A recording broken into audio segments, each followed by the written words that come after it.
of the word. Take the step of faith. Use the gift of faith. Yes. When the God will your God, what will happen? Miracles. Tuombe. Baba, katika jina la Yesu tunakushukuru. Asante tena kwa ajili ya muda huu. Asante kwa ajili ya jioni hii. Asante kwa kuwa pamoja nasi asubuhi. Asante kwa kuwa pamoja nasi tena kwenye jioni ya sasa. Katika jina la Yesu Kristo wa Nazareth, ninaomba Roho Mtakatifu utuhudumie tena kwa neno lako, utuhudumie tena kwa nguvu zako. Katika jina la Yesu Kristo wa Nazareth, fungua tena akili zetu kwa mara nyingine Bwana, tupate kuelewa na maandiko. Katika jina la Yesu Kristo wa Nazareth aliye hai. Asante Mungu kwa ajili ya ufunuo ambao Mungu unaachilia kwa watoto wako. Ninaomba Mungu Roho Mtakatifu tusaidie hatua kwa hatua kuweza kuachilia ufunuo sahihi kwa watoto wako. Katika jina la Yesu Kristo wa Nazareth. Katika jina la Yesu Kristo wa Nazareth. Katika jina la Yesu wa Nazareth. Amen. Haleluya. Bwana Yesu asifiwe. Haleluya. Unaweza kumpigia Yesu makofi mengi. Haleluya. Wangapi tulikuwepo asubuhi? Bwana Yesu asifiwe. Haleluya. Kwa tuna mahali pazuri pa kuanzia. Bwana Yesu asifiwe. Tutaendelea kujifunza kwa habari ya nguvu za Roho Mtakatifu. Nguvu za Roho Mtakatifu zinavyojifunua kama mkono wa kuume wa Mungu. Nguvu za Roho Mtakatifu zinazojifunua kama mkono wa kuume wa Mungu. Nguvu za Roho Mtakatifu zinavyojifunua kama mkono wa kuume wa Mungu. Na tulisoma kitabu cha Isaya 53. Isaya 53 mstari wa kwanza. Na sasa hizi tutakuwa na muda mrefu kidogo wa kujifunza. Bwana Yesu asifiwe. Na kuachilia vitu taratibu kabisa. Bwana asifiwe. Isaya 53 mstari wa kwanza, Biblia inasema, ni nani aliyesadiki habari tuliyoileta? Na mkono wa Bwana amefunuliwa nani? Na mkono wa Bwana amefunuliwa nani? Na asubuhi tukaelezeana vitu vichache ambavyo Mungu alitamani tuvifahamu. Kile kipengele cha pili pale amesema na mkono wa Bwana amefunuliwa nani? Kwa hiyo sababu nazungumza na waombaji, natamani niweke ili jambo vizuri waweze kulielewa. Bwana Yesu asifiwe. Kuna ufunuo ambao Mungu anauachilia, tunaita ufunuo wa mkono wa Bwana. Roho Mtakatifu anaweza kujifunua kwa kutumia namna nyingi sana. Na namna mojawapo ambayo anaweza akajifunua ni akajifunua kwa namna ya mkono wa Mungu unaotenda kazi. Nilikwambia asubuhi kwamba tunaposema nguvu za mkono wa kuume wa Mungu au nguvu za Roho Mtakatifu kujifunua kama mkono wa kuume wa Mungu, maana yake nguvu za Mungu kujifunua kama nguvu za kiutendaji. Nguvu za kiutendaji zinapoanza kufanya kazi ndio tunaita mkono wa kuume wa Mungu. Haleluya. Kwenye ufunuo mbalimbali wa Mungu, Mungu anapojifunua, moja kati ya sura ambayo Mungu ametaka kujifunua nayo, anajifunua kama mtu. Bwana Yesu asifiwe. Biblia inasema hivi, Mungu ni mtu wa vita. Hebu sema ni mtu wa vita. Kitabu cha Kutoka 15.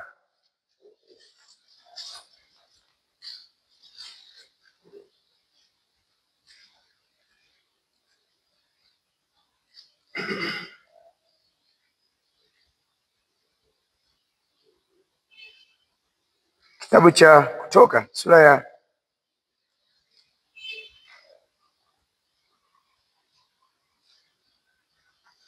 15 mstari wa 3. Kutoka 15 mstari wa 3. Biblia inasema hivi, Bwana ni mtu wa vita. Bwana ndilo jina lake. Nitaona kipengele cha kwanza kinasema Bwana ni mtu. Mungu alipoumba mwanadamu tunasema tumeumba kwa sura yake na kwa mfano wake, si ndio?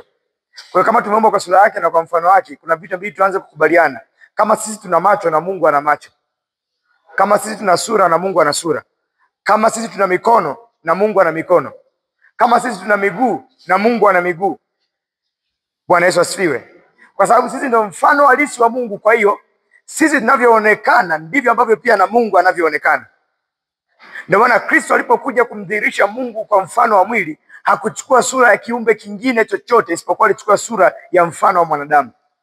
Kwenye kitabu cha Ufunuo, wakati Yohana anaona maono, kwenye kitabu cha Ufunuo Yohana anasema nikaona mtu mfano wa mwanadamu. Hebu sema mtu mfano wa mwanadamu. Na aliposema akaona mtu mfano wa mwanadamu, Biblia inasema hivi, ukienda kwenye ile mistari inayoendelea kule, akimaliza kuongea na kanisa moja, anasema aliye na sikio na asikie mambo ambayo Roho ayaambia na makanisa, na akasema hivyo kwa makanisa yote 7. Kwa hiyo yule mtu mfano wa mwanadamu ni Roho Mtakatifu. Kwa hiyo Roho Mtakatifu ni mtu mfano wa mwanadamu. Ndio maana moja kati ya sifa ya Roho Mtakatifu ni kuwa mtu. Kuwa mtu sio kuwa mwanadamu. Ndio maana hajaitwa mtu mwanadamu, ameita mtu mfano wa mwanadamu. Tofauti ya kuwa mtu na mwanadamu ni ipi? Mtu ni muunganiko kati ya roho na nafsi, wakati mwanadamu ni muunganiko wa roho, nafsi na mwili. Bwana Yesu asifiwe. Na ndio maana Roho Mtakatifu ana hisia, kwa sababu yeye ni mtu. Roho Mtakatifu anahuzunika. Tunasomaga Biblia kwamba anasema msimuhuzunishe Roho Mtakatifu. Kwa hiyo Roho Mtakatifu anaweza akahuzunishwa kwa sababu yeye ni nani? Ni mtu. Roho Mtakatifu anaweza akazuiwa kwa sababu yeye ni mtu. Yesu anasema msimzuie Roho Mtakatifu, msimzimishe Roho Mtakatifu. Kwa hiyo Roho Mtakatifu ni mtu. Kwa hiyo kama ni mtu, kuna vitu kuhusu mtu anavyo. Kitu kimojawapo ambacho anacho ni mkono. Hebu sema Roho ana mkono. Bwana Yesu asifiwe. Haleluya. Kwa hiyo Mungu kwenye ufunuo wake, moja kati ya ufunuo ambao anao, ana mfano wa mwanadamu. Kwa sababu hiyo unaweza ukaanza kujua kila kitu kina ufunuo peke yake kwa Mungu. Ndio maana hapa Biblia inauliza kwenye kitabu cha Isaya 53 kwamba na mkono wa Bwana amefunuliwa nani? Kwa hiyo Isaya anasema kuna ufunuo kuhusu mkono wa Bwana ambao kanisa inabidi lifunuliwe. Kwa mfano, Musa aliwahi kukutana na ufunuo wa Mungu kuhusu mgongo wa Mungu. Mungu anasema nitakuficha katika mwamba, alafu nitapita nao utaona mgongo wangu. Tazama, alipoona mgongo wake hakusema mgongo wa Mungu labda ni mweusi au ni mweupe. Alisema tazama, Mungu ni mwenye upendo. Kwa hiyo kuna ufunuo unaopata kuhusu mgongo wa Mungu. Usifikiri utahisi kama utaona mgongo wa Mungu jinsi ulivyo. Utaona kile ambacho Mungu anaweza kukifanya, ambacho kinaonekana ni Mungu mwenye upendo. Musa aliposema anaona mgongo wa Mungu, Kiingereza kinasema shadow of his back.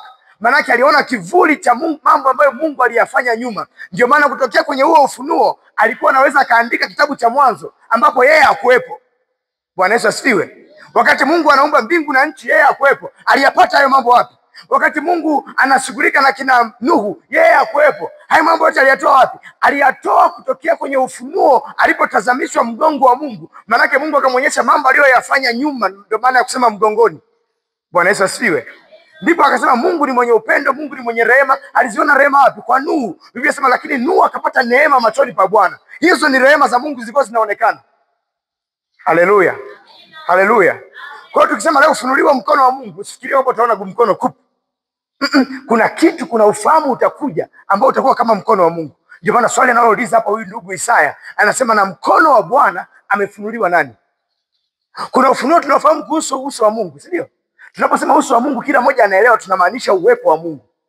Ndio maana kwenye Biblia za Kiingereza mahali ambapo Kiswahili kimeandika uso, Biblia nyingi za Kiingereza zinatumia neno presence. Bwana Yesu asifiwe. Haleluya. Kwa hiyo tunaposema uso wa Mungu, mtu akisema Mungu amenifunulia uso wake, maana yake nini? Mungu amemwonyesha nini? Uwepo wake. Kwa hiyo unaweza ukafunuliwa ufunuo wa Mungu kwenye uso, ukamjua Mungu kwenye uso, ukajua presence ya Mungu, ila ukawa hujamjua Mungu kwenye mkono, hapo ni utendaji kazi wa Mungu. Haleluya. Haleluya. Mwambie mwenzako haitoshi tukujua uso, inabidi ujue na mkono. Bwana Yesu asifiwe. Haleluya. Haleluya. Na inabidi ujue hata na miguu yake inapofanya kazi, upigaji wa hatua za Mungu. Unafahamu kwenye kitabu cha Mwanzo, wakati ambapo Mungu anaenda kumtembelea Adam, wakati Adam ameshakosea, Biblia inasema hivi, nikasikia sauti ya hatua zako ukitembea bustanini.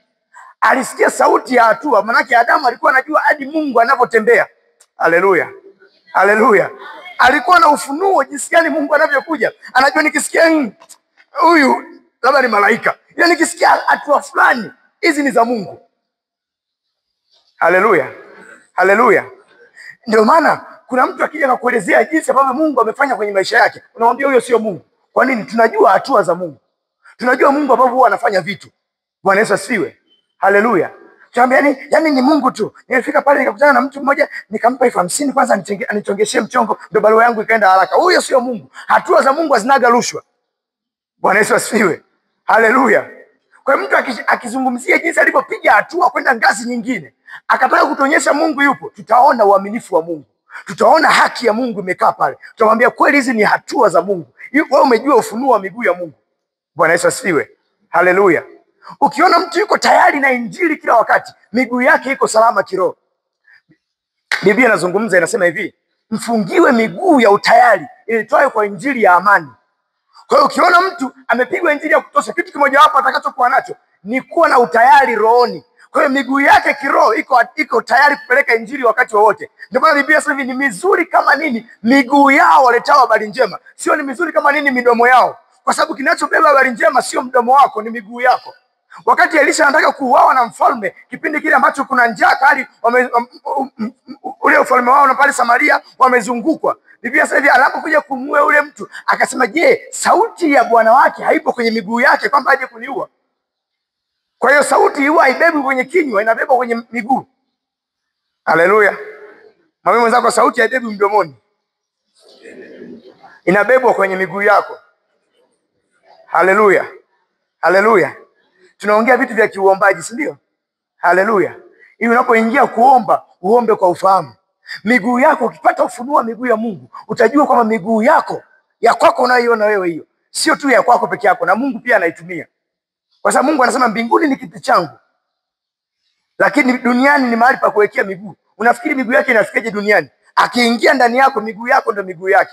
Ndio maana anasema mahali popote ambapo nyayo za miguu yako zitapewa kukanyaga, umepewa kumiliki. Umiliki mmoja wapo kiroho ni kutumia miguu yako. Miguu yako ni silaha ya kukamata maeneo. Ukihitaji kuteka eneo, nenda tembea kwenye hilo eneo. Bwana Yesu asifiwe. Utashangaa unaona tu kuna watu wanatembea kwenye eneo. Kwa nini wanafanya maombi ya kutembea namna hiyo? Wanataka kuteka hilo eneo. Wakati ambapo wana Israeli wanataka kuteka mji wa Yeriko, walifanyaje? Waliuzunguka mara 7. Unapotembea unateka. Sasa huo ni ufunuo, upo kwenye miguu. Biblia inasemaje? Waliutegea wavu mguu wangu na nafsi yangu ikainama. Kwa hiyo mguu ukikamatwa kiroho, nafsi yako inaweza ikainama. Kwa sababu gani? Kilichokamatwa ni hatua zako za kuendelea kiroho. Huwezi kuendelea tena. Haleluya. Haleluya. Sasa ukifahamu kama kuna ufunuo wa mguu, kuna ufunuo kuhusu uso wa Mungu, yani uwepo wa Mungu, kuna ufunuo kuhusu mgongo wa Mungu ambapo tunaona kuna pendo la Mungu, Mungu anatubeba. Bwana Yesu asifiwe. Haleluya. Kuna ufunuo kuhusu ubavu wa Mungu. Mnakumbuka kati Yesu amechomwa mkuki ubavuni, damu na maji vikatoka. Unajua ni kwa nini? Ngoja nieleze. Bwana Yesu asifiwe. Tunataka kuomba kwa ufahamu. Ngoja nieleze. Adamu wa kwanza alipokuwa anaumbwa, aliumbwa mtu mwanaume na mwanamke ndani ya mtu mmoja. Haleluya. Aliumba mwanaume na mwanamke ndani ya mtu. Ndio maana ukienda kwenye kitabu cha Mwanzo sura ya 5 unasema hapo Mungu alipoumba mwanaume na mwanamke akawaita jina lao Adam.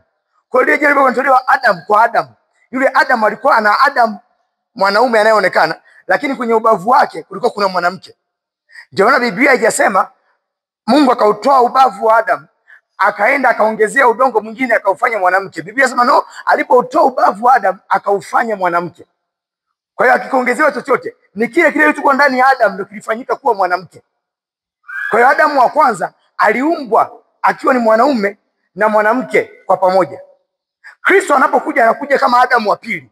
Alipokuja kama Adamu wa pili, ilibidi na yeye awe ana mwanamke wake kwenye ubavu wake ambaye anaitwa kanisa. Kwa hiyo walipokuwa wanamchoma mkuki ubavuni, walikuwa wanamtoa mwanamke wake yeye, ambaye yeye ndo anayemuoa aonekane. Ndio maana ikaonekana damu na maji. Hapo ndipo ambapo kanisa linazaliwa. Linazaliwa katika damu ya Yesu na katika maji ambayo ni Roho Mtakatifu. Bwana Yesu asifiwe. Haleluya.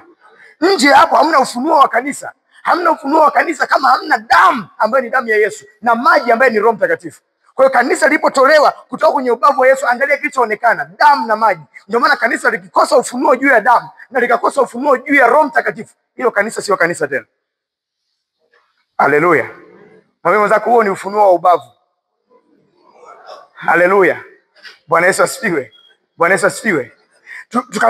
Tukaletewa watumishi wa Mungu mbalimbali, tukaonekana kuwa ni viungo vya Kristo. Bwana Yesu asifiwe. Huo ni ufunuo wa viungo. Biblia inasema kila kimoja kinafanya kazi pamoja na mwenzake. Kila kimoja kinashirikiana pamoja na mwenzake ili kukamilisha mwili wa Kristo. Haleluya. Ndio maana kama kanisa, kama watumishi, inabidi tushirikiane kwa sababu tuna ufunuo kama viungo vya Kristo. Haleluya. Haleluya. Sasa leo hatutaki kwenda mbali. Turudi kwenye swali la Isaya. Mkono wa Bwana amefunuliwa nani? Tuachane na ufunuo wa vitu vingine vyote. Tubaki kwenye ufunuo wa mkono wa Bwana. Haleluya. Muulize mwenzako, ushaelewa mpaka hapo? Bwana Yesu asifiwe. Haleluya. Haleluya. Hii ni shule ya kiualimu, kwa hiyo inabidi unaenda nayo taratibu. Haleluya. Ukitoka hapo unakuwa na ufahamu sahihi unapoomba. Sasa tunataka tuangalie position moja tu. Mkono wa Bwana amefunuliwa nani? Bwana Yesu asifiwe. Haleluya. Angalia kwa kitabu cha, tulisoma pia hii lakini turudi kusoma tena kitabu cha Matendo ya Mitume.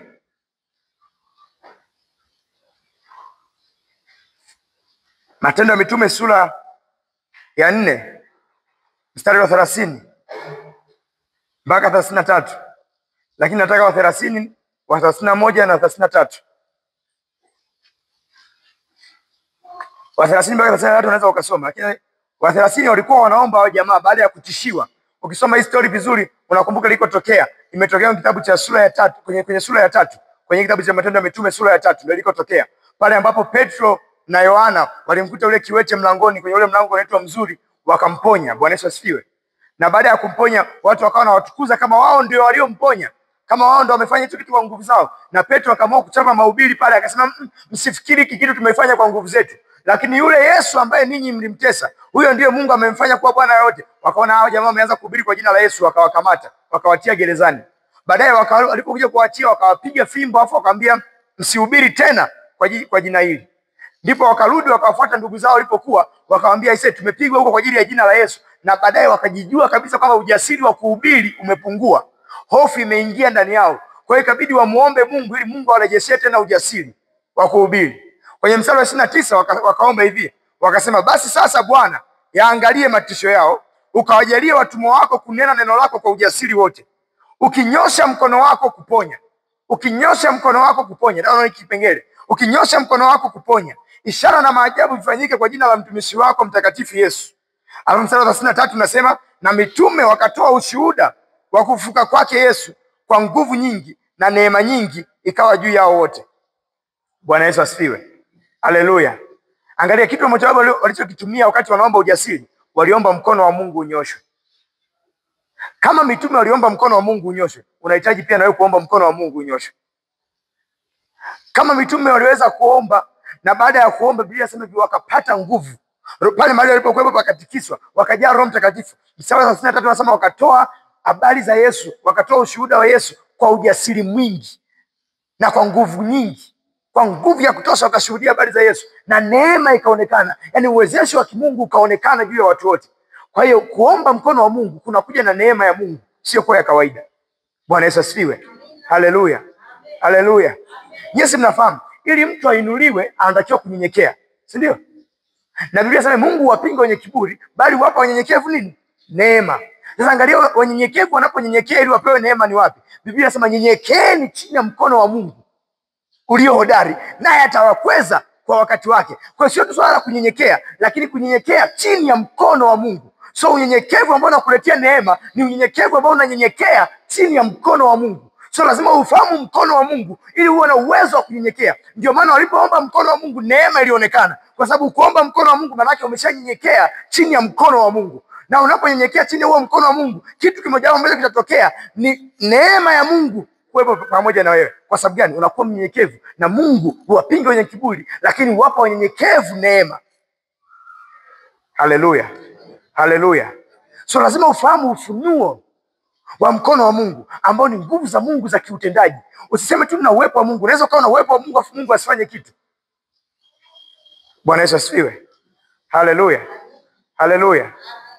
Biblia sasa hivi Mungu akiwa kwa upande wetu, ni nani aliye juu yetu? Haijasema Mungu akiwa pamoja nasi. Kwa sababu Mungu anaweza kaa pamoja na wewe na asiwe upande wako.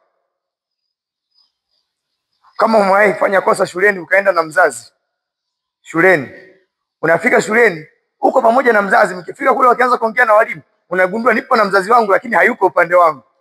Bwana Yesu asifiwe. Haleluya. Unaweza ukapigwa mbele ya baba yako na yeye mwenyewe akasaidia, leta na mimi mweke mbili kwanza. Bwana Yesu asifiwe. Kwa nini? Yuko pamoja na wewe lakini hayuko wapi? Upande wako. Kwa unaweza ukawa na uwepo wa Mungu lakini kama hujajifunua kama mkono wa Mungu, inawezekana umejifunua tu kama uso wa Mungu peke yake.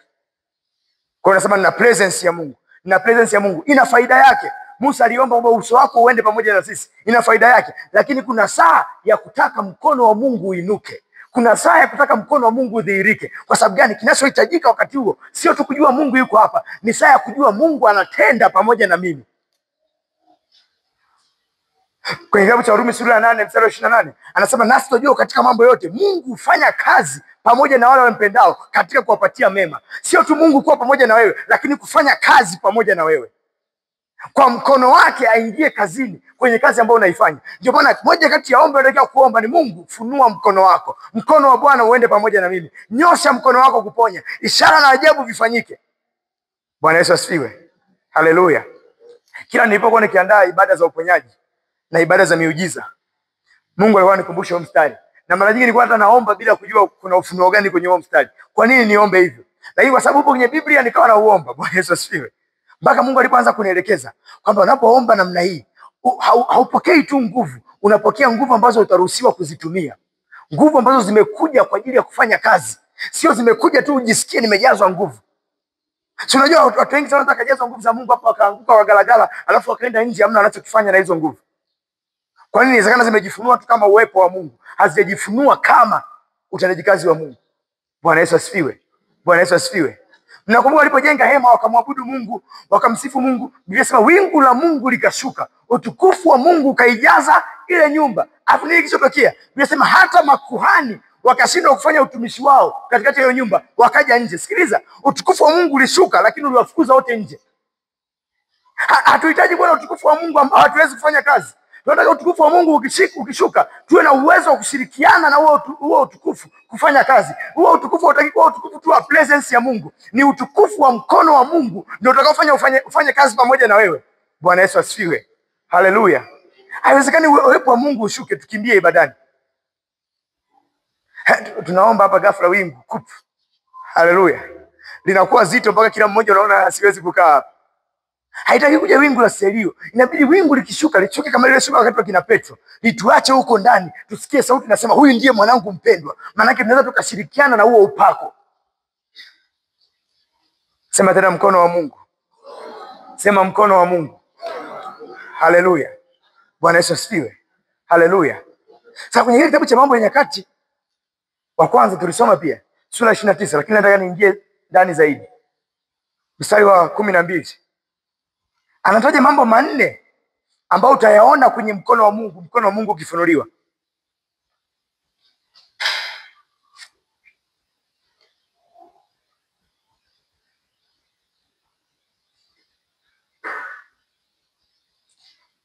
Mambo ya Nyakati wa kwanza sura ya 29 mstari wa 12. Kuna vitu vinne muhimu ambavyo vipo kwenye mkono wa Bwana. Ameanza kusema kwanza, utajiri na heshima kutoka kwako wewe, nawe watawala juu ya vyote, na mkononi mwako mna uweza. Cha kwanza akasema uweza. Cha pili akasema na nguvu. Cha tatu, mkononi mwako mna kuwatukuza. Cha nne, na kuwawezesha wote. Bwana Yesu asifiwe. Haleluya. Anataja nguvu, anataja uweza, anataja kuwezesha wote, anataja kuinua wote. Bwana Yesu asifiwe. Kwa hiyo mkono wa Bwana ukija juu ya mtu, tunatarajia hayo mambo manne yaambatane pia na huyo mtu. Tuone nguvu za Mungu, tuone uweza wa Mungu. Uweza ni neno pana kuliko nguvu. Uweza ni neno pana zaidi kuliko nguvu. Bwana Yesu asifiwe. Bwana Yesu asifiwe. Haleluya. Uweza ndio unatengeneza kitu kinaitwa mamlaka. Na ndani ya mamlaka ndio kunakuwa kuna nguvu. Haleluya. Akitokea labda rais hapa, akawa anatembea tu, hana hata bodyguard yoyote. Bwana Yesu asifiwe. Bado kuna watu watampa heshima yake.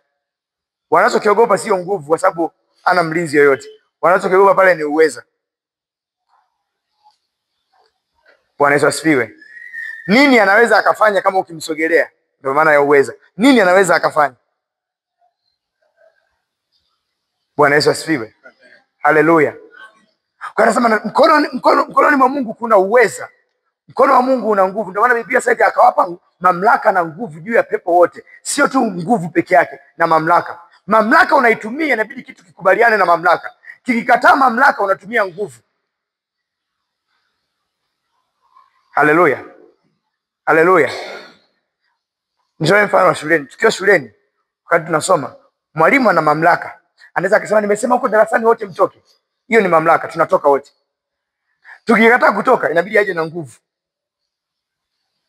Kwa hiyo ukikutana na pepo, ukiliambia pepo toka, unatumia mamlaka. Likibisha, unatumia nguvu. Ndio hapo unaanza kuachilia moto na kuliteketeza na hapo sasa unatumia nguvu. Bwana Yesu asifiwe. Alafu anasema katika mkono wa Mungu kuna kuwawezesha na kuwatukuza wote. Maana kwenye mkono wa Mungu kuna portion ya kila mtu kuinuliwa. Ukiruhusu mkono wa Mungu uje kwako, haijasema ni kwa ajili ya wachache. Anasema kuna kuwatukuza na kuwawezesha wote. Ni ile tukaomba tujifunze kwenda mbele za Mungu kutoka mkono wake. Tukihitaji mkono wake, mkono wa Mungu una uwezo wa kukuwezesha, una uwezo wa kukuinua. Na kuna portion ya kwako kwenye mkono wa Mungu kukusaidia uinuke kutoka kwenye kila eneo ulipo, kukuwezesha kwenye kila ambapo unahitaji msaada. Bwana Yesu asifiwe. Bwana Yesu asifiwe. Haleluya. Sasa nisikilize. Ili mkono wa Mungu uwe pamoja na wewe, kitu kimoja ambacho kinaweza ikasababisha mkono wa Mungu uwe juu yako na uwe pamoja na wewe ni kupitia kuomba mkono wa Mungu uwepo. Unaweza ukaomba mkono wa Bwana uwe pamoja na wewe. Bwana Yesu asifiwe. Musa wakati anaomba alikuwa anaomba kuhusu uso wa Mungu. Akasema uso wako usipoenda pamoja na mimi, usituchukue kutoka hapa. Kuna mahali unaenda kuhudumu, omba mkono wa Bwana uende pamoja na wewe. Tunataka mkono wa Mungu kwenye maisha yako. Unataka kuuona mkono wa Mungu kwenye maisha yako. Mungu huwa hajipendekezi, Mungu huwa anaalikwa. Mungu asipopewa mwaliko, haingii kwenye sherehe za watu. Bwana Yesu asifiwe. Haleluya. Umeona kwenye Matendo sura ya 4 mstari wa 30 ule, mitume wakiomba, tunaomba unyoshe mkono wako. Kwa sababu anajua kile ambacho mkono ulionyoshwa unaweza ukafanya. Biblia inasema hivi, Mungu alinyosha mkono, kwa mkono ulionyoshwa aliwatoa Israeli utumwani. Haijalishi kuna utumwa wa kiasi gani, mkono wa Mungu ukinyoshwa, haijalishi huko mahali gani, huo mkono unaweza kukutoa utumwani. Kwa kitu kimoja unaweza ukakitumia, nenda mbele za Mungu, mwambie Mungu, ninaomba mkono wako unyoshe kwangu. Ninaomba mkono wako unyoshe kwangu. Usinipe kisogo, niweke uso wako, lakini na mkono wako unyoshe. Biblia inasema hivi, mkono wa Bwana si mfupi hata usiweze kuokoa. Ikiwa ni saa ya kuokoa, omba mkono wake ambao sio mfupi unyoshwe. Bwana Yesu asifiwe. Haleluya. Lakini si unajua kile ambacho kinazuia mkono wa Bwana ni nini? Biblia inasema lakini dhambi zenu zimewatenga na uso wake. Kwa hiyo kuna vitu viwili vilitokea. Hizi dhambi zilizuia mkono wa Bwana usinyoke, lakini pia zilizuia uso wa Bwana usionekane, yani uwepo wa Bwana. So unahitaji kupata uwepo wa Bwana na unahitaji kupata mkono wa Bwana ulionyoshwa. Kitu kimoja hapo inabidi ukifanye ni kutubu juu ya uovu wako unapotaka mkono wa Bwana ufanye kazi. Omba Mungu akusamee, omba Mungu akurehemu. Kazi moja wapo ya toba ni kurejesha uso wa Mungu na kurejesha mkono wa Mungu uje kwako. Kwa hiyo utajikuta na vitu vyote viwili. Unasikia uwepo wa Mungu, lakini unasikia pia nguvu za Mungu ambazo unaweza ukazitumia kutenda kazi. Ndio maana watu walipomuuliza Petro kwenye ile Matendo 2, wakamwambia ndugu, tutendeje basi? Wakamuuliza Petro na wale mitume, tufanyeje basi? Akasema tubuni, dhambi zenu zifutwe. Akasema nanyi mtapokea kipawa cha Roho Mtakatifu. Kipawa cha Roho Mtakatifu, kiwango cha utendaji wa Roho Mtakatifu, nguvu za Roho Mtakatifu huwa pia zinaingia ndani ya mtu pale ambapo anatubu dhambi zake. Toba, kazi mojawapo ya toba ni kumruhusu Roho Mtakatifu aingie ndani yako. Ni kuruhusu uwezo wa Roho Mtakatifu ufanye kazi pamoja na wewe. Ni kuruhusu nguvu za Roho Mtakatifu zitumike pamoja na wewe. Haleluya. Bwana Yesu asifiwe. Haleluya. Unahitaji nguvu za Mungu, ruhusu toba. Ingia kwenye maombi, lakini ingia kwenye maombi ya toba. Bwana Yesu asifiwe. Haleluya. Hebu sema ninahitaji mkono wa Mungu. Nitautafuta kwa toba. Nitautafuta kwenye maombi. Huku ninatubu. Bwana Yesu asifiwe. Haleluya. Ukihitaji kuona Roho Mtakatifu anaingia anafanya kazi, usikatae toba. Roho Mtakatifu hawezi akafanya kazi na mtu yeyote ambaye moyo wake umeinuka. Roho Mtakatifu anafanya kazi na moyo uliopondeka. anafanya kazi na mtu ambaye ana unyenyekevu ndani yake, ambaye anajua nahitaji msaada wa Mungu, nahitaji mkono wa Mungu. Kwa sababu hiyo ninatubu. Nisikilize, usijihesabie haki unapoenda mbele ya Roho Mtakatifu. Hakikisha Roho Mtakatifu ndo anakuhesabia haki. Inawezekana matendo yako yamenyoka namna hii, umekaa vizuri, umenyoka kweli kweli, uko vizuri kweli kweli, lakini hiyo haimaanishi usiombe toba. Kuna mafundisho yapo siku hizi watu wataki kuomba toba. Bwana Yesu asifiwe. Haleluya.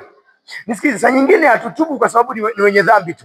Saa nyingine tunatubu kwa sababu Mungu ni mtakatifu sana kuliko sisi. Ni kweli wewe ni mtakatifu, lakini ukijikagua na Mungu hivi unasema mimi ni mchafu tena. Bwana Yesu asifiwe. Haleluya. Haleluya. Ndio maana lazima uende kwenye toba ili Roho Mtakatifu awe huru kunyosha mkono wake utumike pamoja na mkono wako kufanya kazi. Na nisikilize, mkono wa Bwana ukiwa juu yako haimaanishi utauona kutu. Mkono wako utakuwa pamoja na mkono wa Bwana. Ndio maana Mungu anataka kutumia mikono yako. Kuna wakati anataka uweke mikono juu ya wagonjwa. Biblia inasema kitabu cha Matendo ya Mitume 19 mstari wa 11, Mungu akafanya kwa mikono ya Paulo ishara za kupita kawaida. Ni Mungu aliyekuwa anafanya kwenye mikono ya Paulo. Kama ni Mungu, basi Mungu pia alikuwa anafanya kwa mkono wake. Kwa sababu tunafahamu kama Mungu anafanya, Mungu anatenda kazi kwa mkono wake. Kama Mungu anatenda kazi, Mungu akafanya kwa mikono ya Paulo. Maana yake mkono wa Mungu ulikuwa unaingia kwenye mkono wa Paulo. Alafu mkono wa Paulo unafanya kazi. Kinachoonekana nje ni mkono wa Paulo, lakini kilichopo rohoni ni mkono wa Mungu uliopo ndani ya mkono wa Paulo. Bwana Yesu asifiwe. Haleluya. Roho Mtakatifu anapoingia ndani yetu, anakava kila eneo la maisha yetu. Macho yake kwenye macho yako, mikono yake kwenye mikono yake, miguu yako kwenye miguu yake kwenye miguu yako. Anataka atumie vyote ulivyo navyo kama vyake. Ndio maana saa nyingine akiwa anazungumza kuhusu kile alichokifanya, hazungumzi kana kwamba yeye ndiye aliyekifanya, anazungumza kana kwamba ni watumishi wake walichokifanya, ili heshima ya watumishi wake pia iwepo. Kwenye kitabu cha Hosea 12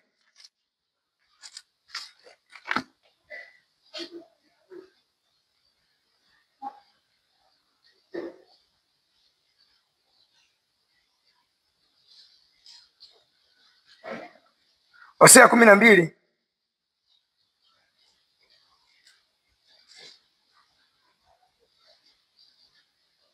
mstari wa 13 anasema hivi, na kwa nabii Bwana alimtoa Israeli katika Misri, na kwa mkono wa nabii alihifadhiwa. Tunafahamu Israeli alihifadhiwa kutoka Misri na alitolewa katika Misri kwa Mungu, wa mkono wa Mungu. Lakini Mungu anazungumza kana kwamba ni kwa mkono wa nabii, kwa sababu anafahamu mkono wake ulifanya kazi pamoja na mkono wa Musa. Kwa hiyo mkono wa Bwana kama ulivyofanya kazi pamoja na Paulo, utafanya kazi pia pamoja na mkono wako. Haleluya. Si unafahamu Musa alipoingia kuomba, alipokuwa akishusha mikono yake, Israeli wanapigwa. Akinyanyua mikono yake, Israeli wanashinda. Wakati wanapigana na Amalek. Bwana Yesu asifiwe. Haleluya. Haleluya. Mikono yako Mungu ataitumia kama mikono yake. Hebu sema, mikono yangu Mungu ataitumia kama mikono yake. Haleluya. Ndio maana kuna wakati ambapo inabidi ujifunze kuweka imani juu ya mkono wa Mungu, na ujue huo mkono wa Mungu utafanya kazi pia kupitia mkono wako.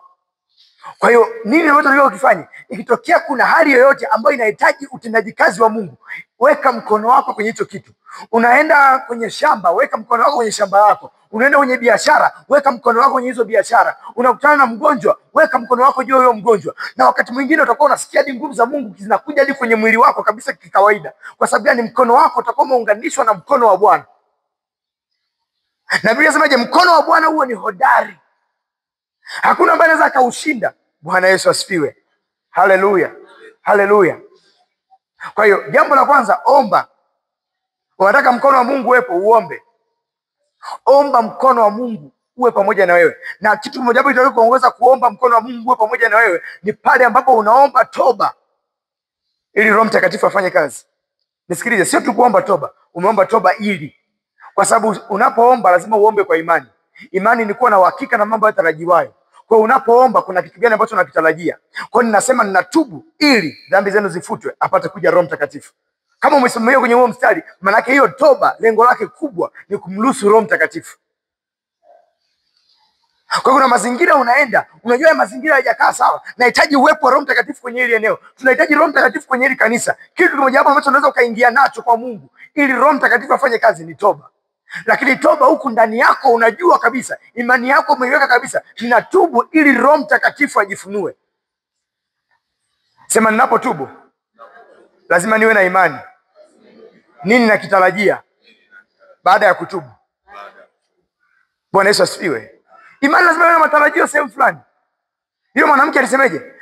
Nijapogusa vazi lake nitapona. Kwa hiyo kuna matarajio alishayaweka, nikigusa kuna kitu kitatokea. Waliokuwa wanamgusa Yesu bila kutarajia chochote walikuwa hawachukui nguvu yoyote kutoka kwa Yesu. Hivyo hivyo na wewe unapotumia mkono wako kama mkono wa Bwana, unapoweka mkono wako juu ya chochote kama una matarajio yoyote, hakuna ambacho kinaweza kutokea. Biblia inasema hivyo, Yesu alipokuwa amekaa, watu wote walikuwa wanataka kumgusa kwa sababu walikuwa wanasikia uweza ukimtoka. Wakawa wanamlukia ili waweze kumgusa kwa sababu walikuwa wanajua uweza unaweza ukamtoka kwenye mwili wake.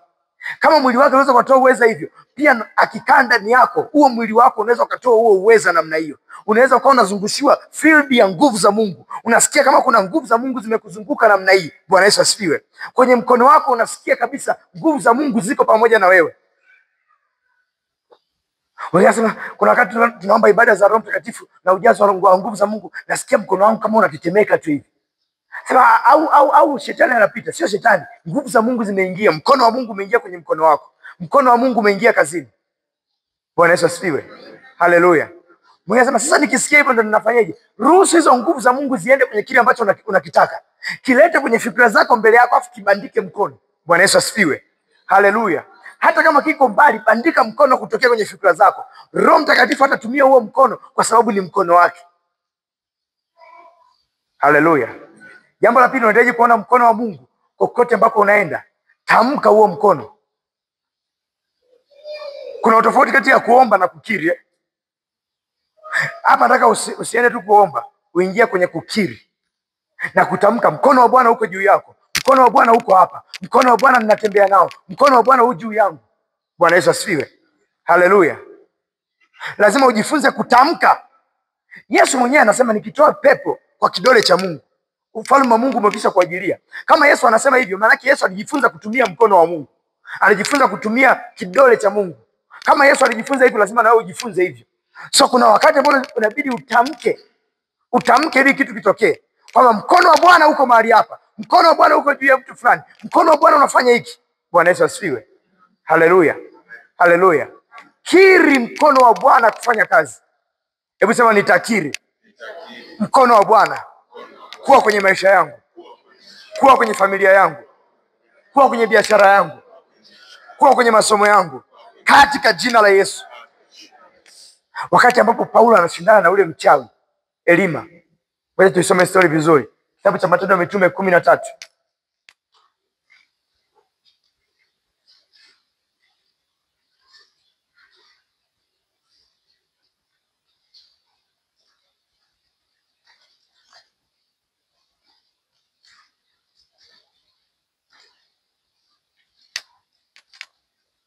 Bwana Yesu asifiwe. Matendo ya Mitume 13 imejaa na story nzuri. Inaanza kwa kanisa lililopo kule Antiokia ambalo lilikuwa limepata mixture ya manabii na walimu. Lilikuwa na manabii na walimu. Wakilijenga lile kanisa lililopo kule Antiokia. Na lilipata huduma nzuri sana. Ukichanganya manabii na walimu kwa pamoja, unapata kitu kizuri sana, kwa sababu mmoja akitoa unabii, mmoja anauelezea huo unabii, anaufundisha huo unabii. Na wakati wameendelea kumtolea Mungu ibada, Biblia inasema walikuwa wakimtolea Mungu ibada. Nisikilize, kumtolea Mungu ibada ni tofauti na kuhudumu kwa watu. Kumbuka hao wote walikuwa watumishi wa Mungu. Kwa hiyo kama walikuwa wamekaa pamoja, sio kama kuna mtu alikuwa anawahubiria. Biblia inasema walikuwa wana minister to the Lord. Walikuwa wanatoa ibada iende kwa Mungu. Bwana Yesu asifiwe. Haleluya. Ngoja nikielezee kitu vizuri. Mwaka fulani nimeanza kumtumikia Mungu, nafikiri nilikuwa form 2 kama sio form 3. Siku moja nipo kwenye maombi, nikamsikia Roho Mtakatifu ananiambia save my table. Nikiomba neno linajirudia, save my table. Bwana Yesu asifiwe. Nikawa tafsiri kwa Kiswahili, hudumia meza yangu. Hudumia meza yangu. Bwana Yesu asifiwe. Na nikakaa nalo kwenye maombi kwa muda, nikaomba nikamuuliza Roho Mtakatifu, unaposema ni hudumie meza yako unamaanisha nini? Akaniambia, umewahi ona mwenye nyumba labda au boss fulani kwenye nyumba anapokaa kwenye kiti chake, alafu kuna wahudumu wanamletea chakula, huyu analeta matunda, huyu analeta juisi. Bwana Yesu asifiwe. Kwa hiyo kuna watu wana maisha fulani hivi ya maana kweli kweli, inaweza kukaa namna hiyo afu wakaja wafanyakazi wakamzunguka wa kutosha. Bwana Yesu asifiwe.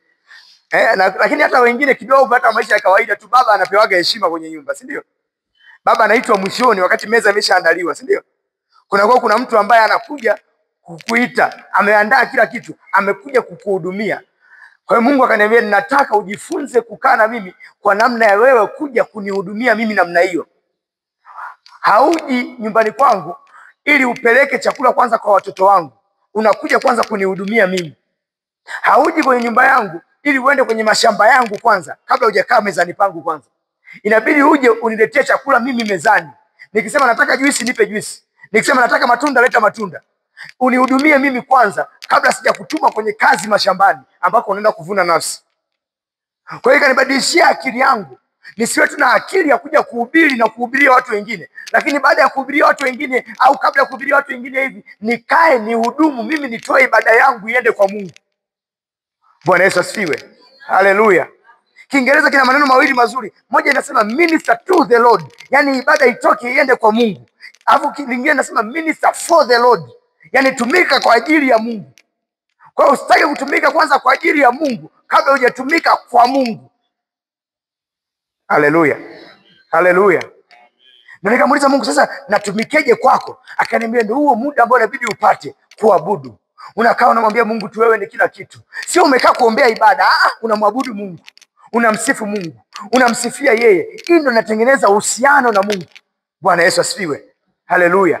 Akanitolea mfano wa jinsi ambavyo yule ndugu aliyekuwa kule gerezani na Yusufu, aliyekuwa mnyoshaji, kwenye ndoto yake anasema hivi, aliota mwishoni mwa ndoto yake anampa kikombe Farao kwenye mkono wake. Akasema na wewe inabidi iwe hivyo kwako, kwamba inabidi ifike stage wewe unampa kikombe Mungu. Haleluya. Bwana Yesu asifiwe. Unatoa ibada inaenda kwa Mungu. Sasa angalia, walipokuwa wanafanya ibada ya namna hiyo, wana minister to the Lord, wanapeleka ibada kwa Mungu, wanamsifia Mungu, wanamwabudu Mungu. Hakuna mtu ambaye labda anamhudumia mwingine. Kila mmoja anatamani atoe ibada yake iende kwa Mungu. Kila mmoja anatoa sifa zake iende kwa Mungu. Biblia inasema Roho Mtakatifu akasema.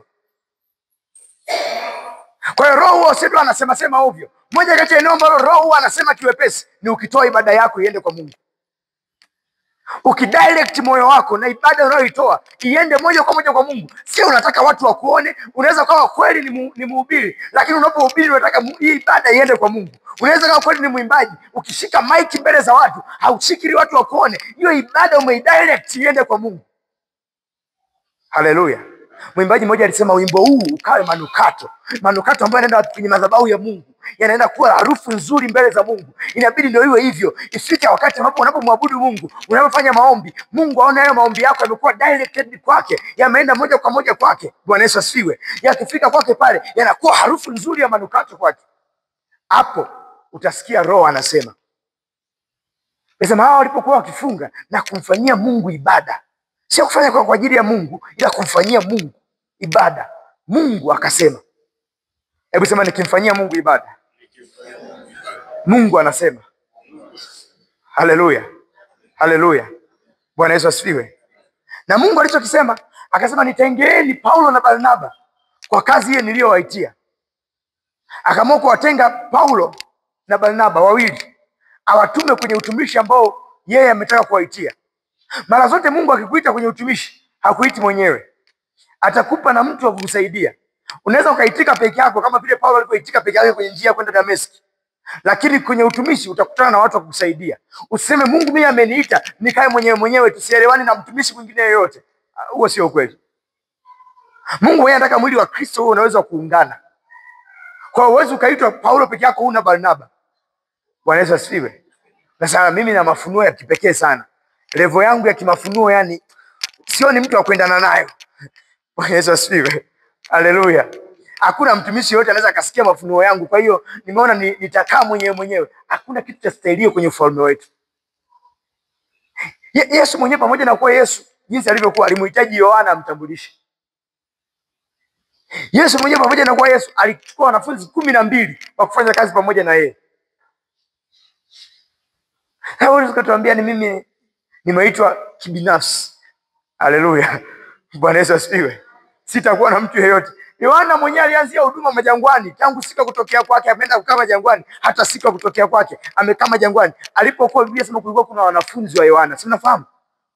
Hakuwa mwenyewe. Haiwezekani. Mungu hajakuita duniani ukae peke yako. Haiwezekani. Kuna watu tu atakupa wafanye kazi pamoja na wewe. Bwana Yesu asifiwe. Haleluya. Biblia kunasema pia haya ndio majina ya watu. Haya ndio majina ya watu watakao kuwa pamoja na wewe, watakao kusaidia. Kwenye kila eneo kuna majina ya watu wa kukusaidia. Haleluya. Hebu sema kwenye kila kitu kuna majina ya watu ya kunisaidia. Ni kwamba tu hujaingia mbele za Mungu vizuri kuuliza hayo majina. Haleluya. Mungu ameweka watu wa kukusaidia kwenye kila kitu.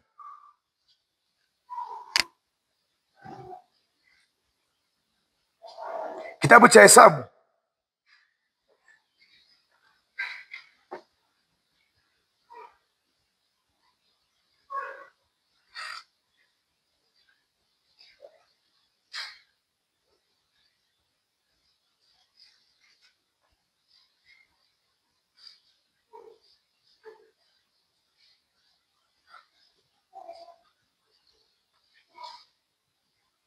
Hesabu 1:5.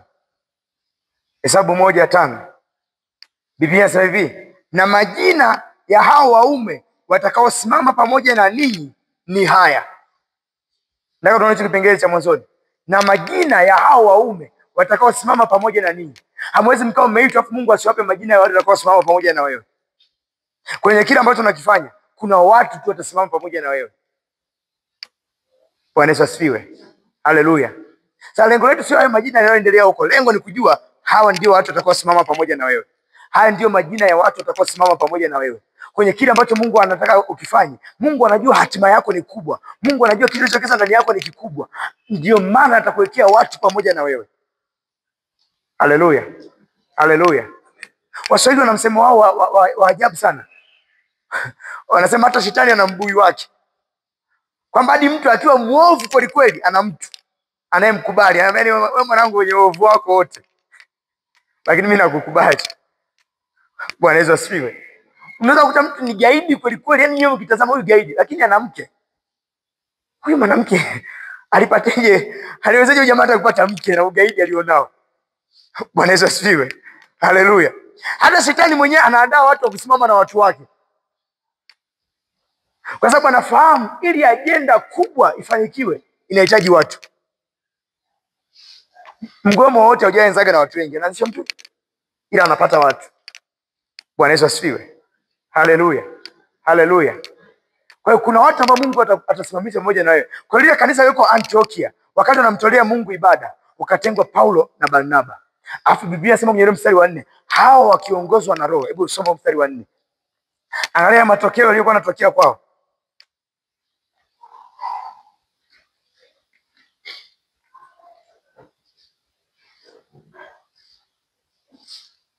Mstari wa 4 unasema hivi, basi watu hao wakiisha kupelekwa na Roho Mtakatifu. Ndio unacho kipengele. Basi watu hao wakiisha kupelekwa na Roho Mtakatifu. Walikuwa wafanye tu huduma ovyo ovyo. Sehemu yote walikuwa wanaenda kufanya huduma, walikuwa wanahakikisha wamepelekwa na Roho Mtakatifu. Bwana Yesu asifiwe. Kwenye kitabu cha Matendo ya Mitume sura ya 16, utaona walitaka kuhubiri sehemu lakini Roho hakuwapa ruhusa. Kuna sehemu walitaka kupiga injili, Roho hakuwapa ruhusa. Angalia ile Matendo ya Mitume 16. Mstari wa 6. Kuanzia 6 pale, kuanzia mstari wa 6. Anasema wakapita katika nchi ya Frigia na Galatia, wakikatazwa na Roho Mtakatifu wasilihubiri lile neno katika Asia. Watumishi wengi sana wa Mungu tungeshtuka kwamba Roho ananikataza kuhubiri. Sema pepo toeka. Bwana Yesu asifiwe. Haleluya. Lakini ni Roho Mtakatifu amekuja anawakataza kuhubiri. Wengi ambao hatujajifunza kupelekwa na Roho tungekataa. Bwana Yesu asifiwe. Lakini nisikilize, usipopelekwa na Roho utakosa mkono wake. Narudia, usipopelekwa na Roho mkono wake sahau, nguvu zake za kiutendaji sahau.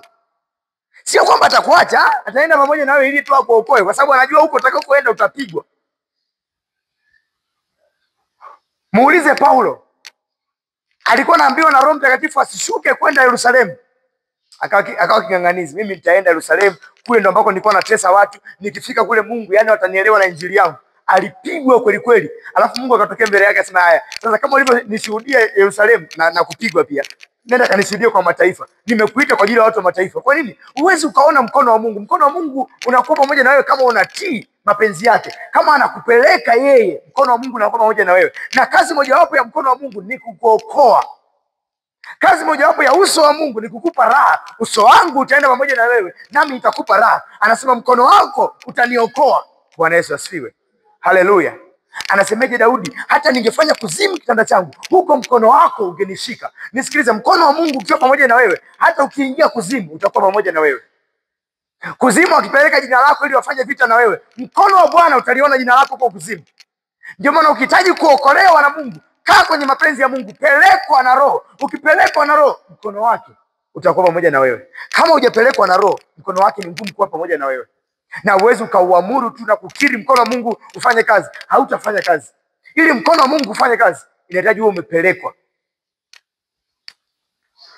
Mawewe zako pelekwa na Roho. Haleluya. Sasa fikiria kama Roho aliweza kukataza hata kuhubiri, vipi kuhusu kwenye biashara? Sasa kukataza usifanye hiyo biashara. Kama yuko tayari kukataza mahubiri, unafikiria atakataza usiolewe na huyo mtu? Unafikiria hata kataza usioe huyo mtu? Inawezekana akakataza kitu chochote kile. Kama kwenye mahubiri tu ya kwake mwenyewe alikataza. Anasema walipofika ukabili Misia, wakajaribu kwenda Bithinia, lakini Roho wa Yesu hakuwapa ruhusa. Bwana Yesu asifiwe. Haleluya. Roho wa Yesu hakuwapa ruhusa. Ukienda mstari wa 9 unaona Paulo akaona maono ya kwenda mtu wa Makedonia amesimama, anasema vuka uje kwetu. Anasema alipoona yale maono, mstari ule wa 10, tukaamua kwenda huko Makedonia, wakafika Filipi, na huko ndiko ambako tunapata tule waraka wa mtume Paulo kwa Wafilipi. Bwana Yesu asifiwe. Na wewe umebeba siri nyingi. Fikiria kama ungekuwa na haraka wasingekuwepo Filipi, tusingekuwa tuna waraka wa mtume Paulo kwa Wafilipi. Bwana Yesu asifiwe. Haleluya. Wanataka kuona mkono wa Mungu na uweze kuamuru, uweze kuukiri utokee. Tii mapenzi yake. Sikiliza sauti yake. Kwenye kitabu cha Luka sura ya 1, Luka sura ya 4. Luka sura ya 4. Inamwonyesha Yesu alipokuwa anajifunza kutembea na mapenzi ya Mungu.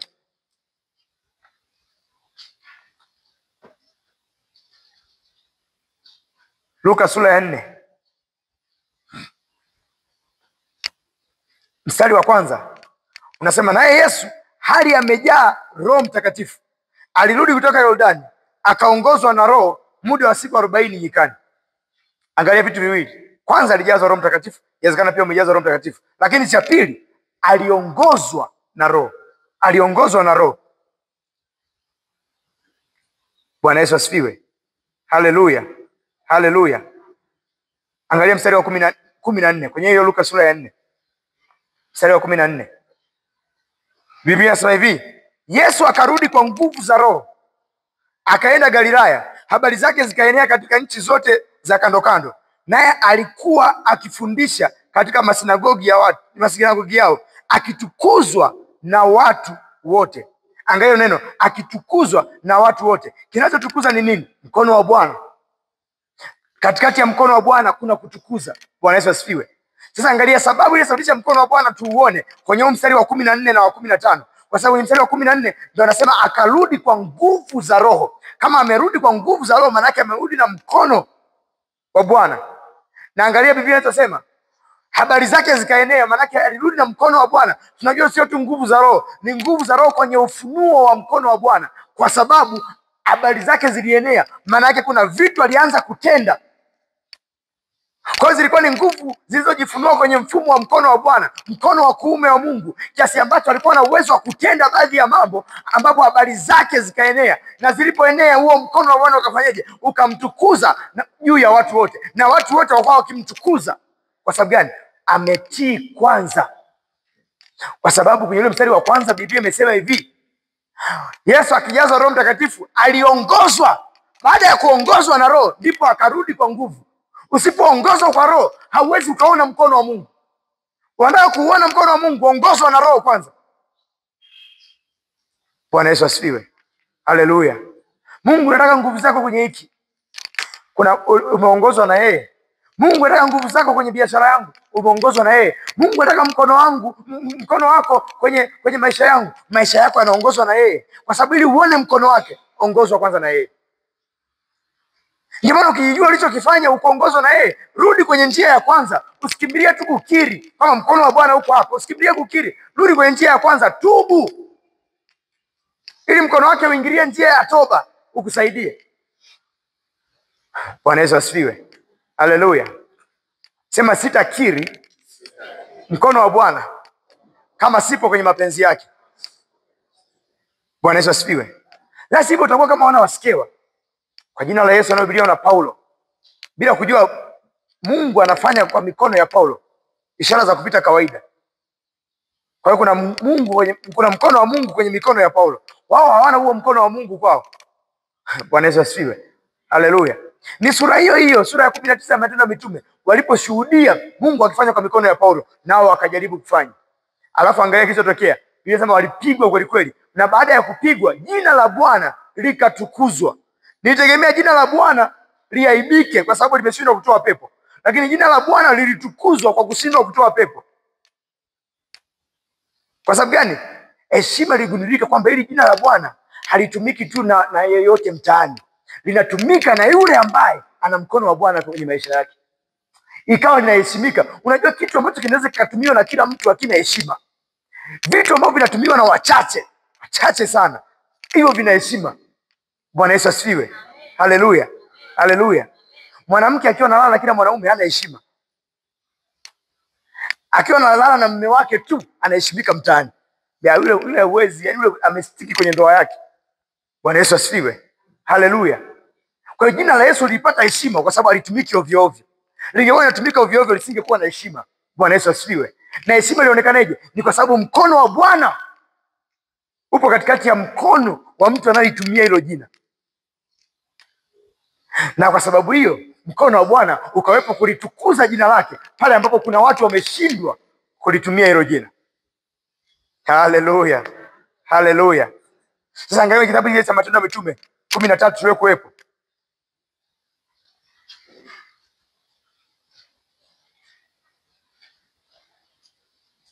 Kwenye Matendo ya Mitume 13 mstari wa 4 unasema, basi hao wakiisha kupelekwa na Roho. Nataka uone hicho kipengele. Wakiisha kupelekwa na Roho tumekielezea vizuri. Sasa angalia kuanzia mstari wa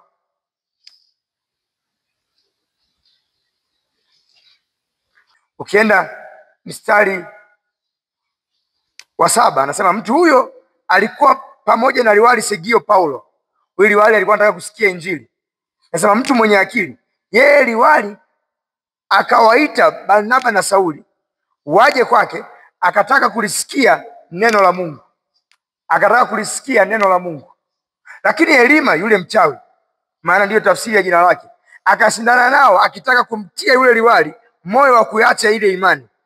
Lakini Sauli ambaye ndiye Paulo, akijaa Roho Mtakatifu, akasema, ewe mwenye kujaa hila na uovu wote, mwana wa Ibilisi, adui wa haki yote, huachi kuzipotosha njia za Bwana zilizonyoka? Basi angalia, mkono wa Bwana u juu yako, nawe utakuwa kipofu usione jua kwa muda. Mara kiu ikamwangukia na giza, akazunguka na kumtafuta mtu wa kumshika mkono na kumwongoza. Kilichosababisha Paulo awe na mamlaka ya kusema tu mkono wa Bwana uko juu yako ni kwa sababu alipelekwa na Roho. Kwa unahitaji kusema mkono wa Bwana uko juu yako kama umepelekwa na Roho. Unataka kusema mkono wa Bwana upo juu ya hili kanisa kama umepelekwa na Roho. Unaweza ukasema mkono wa Bwana upo juu ya hii biashara kama umepelekwa na Roho. Bwana Yesu asifiwe. Haleluya. Ukipelekwa na Roho ni rahisi kusema mkono wa Bwana upo juu yako. Na ili upelekwe na Roho inabidi iweje? Ujifunze kwanza kumtolea Roho Mtakatifu ibada ili Roho aseme na wewe. Ujifunze kupeleka ibada yako kwa Roho ili Roho aseme na wewe. Kwa hiyo namna ya pili unaweza ukaudhihirisha mkono wa Mungu ni kwa kukiri. Namna ya kwanza nikwambia ni kwa kuomba. Ya pili unaweza ukakiri, ukatamka mkono wa Bwana uko mahali hapa, na utafanya kazi ikiwa tu ulipelekwa na Roho. Bwana Yesu asifiwe. Haleluya. Haleluya.